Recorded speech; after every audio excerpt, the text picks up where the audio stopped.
अध्यक्ष महोदय, मैं आपका बहुत आभारी हूँ कि आपने मुझे इस अवसर पर सदन में बोलने का अवसर दिया है। यह जो प्रस्ताव सदस्य महोदय ने यहाँ सदन में प्रस्तुत किया है, उस पर दोनों तरफ के लोगों ने अपने अपने विचार प्रकट किए हैं। मुझे बहुत खुशी है कि आज दोनों तरफ के लोगों ने एक ही आवाज़ में इस प्रस्ताव का समर्थन किया है। शायद यह पहला अवसर है जब इस प्रस्ताव पर सभी सदस्यों ने अपनी सहमति प्रकट की है। मुझे इस बात का डर भी है कि यह जो प्रस्ताव है उसे तुरंत मंत्री महोदय द्वारा स्वीकार कर लिया जाएगा और उसके बाद देश के किसानों को उनके अनाज का उचित मूल्य भी दे दिया जाएगा। कुछ दिनों के बाद हम में से कई सदस्य आपत्ति करेंगे कि अनाज के भाव बढ़ गए हैं और देश की आम जनता परेशान है, इसीलिए कीमतों को कम किया जाना चाहिए।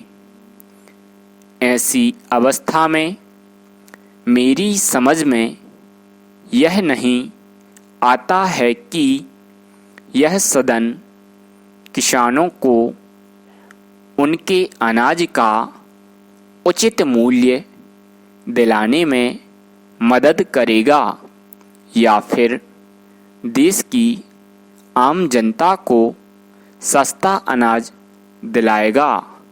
मैं समझता हूँ कि दोनों बातों को एक साथ करना बड़ा कठिन हो जाएगा।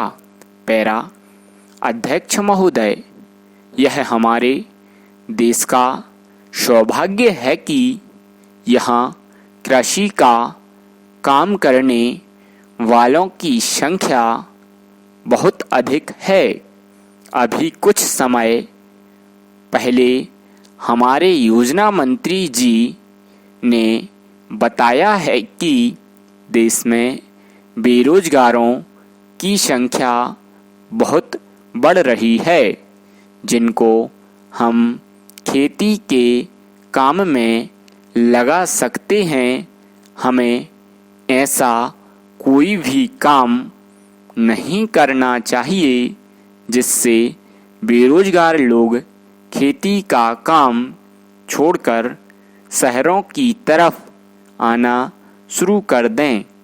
मंत्री महोदय के कहने का अर्थ केवल यह है कि हमें खेती में काम करने वाले किसानों को अधिक से अधिक सुविधाएं देनी होंगी, जिससे कि वे अच्छी तरह से अपने परिवार का पालन पोषण कर सकें और अपने बच्चों को भी पढ़ा सकें।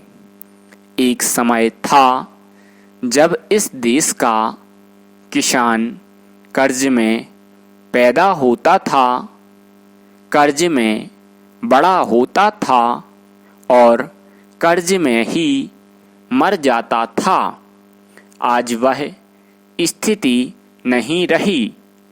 इसी तरह से यदि हमारी सरकार किसानों की भलाई के लिए कार्य करती रहे तो किसानों को भी पूरा विश्वास हो जाएगा कि सरकार उनका हित चाहती है और उन्हें पूरा सहयोग देकर खेती की पैदावार को बढ़ाना चाहती है।